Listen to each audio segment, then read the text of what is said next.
ফেনী জেলার ব্যবসায়ী ক্রেতা ভোক্তা ও সংশ্লিষ্ট সকলের প্রতি স্বীয় দায়িত্ব পালনে সচেষ্ট ও নিবেদিত থাকিব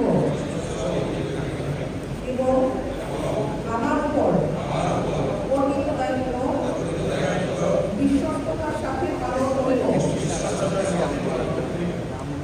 chamber of commerce and industry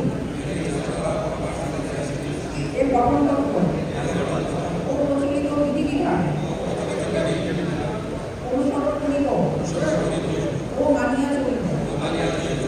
মহান আল্লাহ আমার দায়িত্ব পালনে আমাকে সাহস